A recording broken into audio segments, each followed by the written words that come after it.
My hearing has progressed over the years since I was a little girl. So when I was 4 and they discovered my hearing loss, it was mild at that time.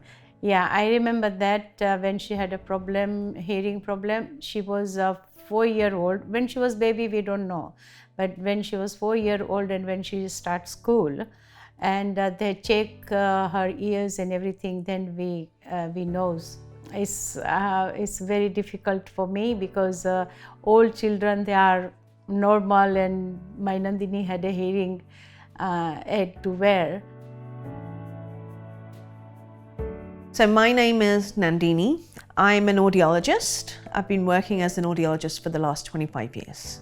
I have 2 children, a daughter who's 13 and a son who is 9. I received hearing aids at the age of 4 when they identified my hearing loss, and I wasn't a very good hearing aid user. I didn't really enjoy wearing them at school. So I noticed that the decline in my hearing had started in my late 20s when my tinnitus changed.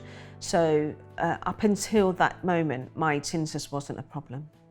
So in my 30s, I noticed that my hearing was declining at a much faster rate.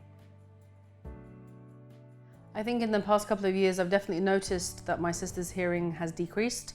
Since she's moved away to India after she got married, we've definitely noticed that when she then comes back, she struggles to hear a lot more, and that seems to have gotten worse over the years. What makes her special is that even with a disability, she still manages to get through things that even most mums wouldn't be able to do. When mum is not understanding me, I try to speak louder and repeat what I said. But if she doesn't hear that, I tend to pat her on the shoulder. The situations that are most difficult for me to hear in are group situations where there's multiple people talking.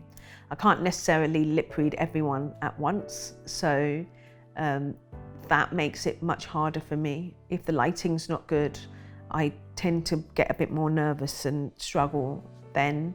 Talking on the phone is a big challenge for me.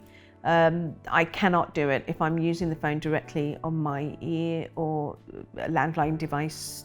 The sound is near enough impossible for me to hear. So I tend not to use phones anymore. I think her relationship with friends and family has been affected in the sense that she has to explain to them, about the hearing loss. So when it decreased a lot more, she's had to tell them about the hearing loss so that they can help her in how they speak to her, so that she can contribute to conversations and stuff. As my hearing's progressed, what saddens me most actually is that I miss out on a lot of conversations with my children, and sometimes where the hearing load has been too much and I'm tired at the end of the day, where I've been processing so much, where I'm so stimulated, my patience for conversations with the children has reduced, and that makes me really sad because I'm missing out, I think, on that important time where they want to share things with me that I don't necessarily have the energy for.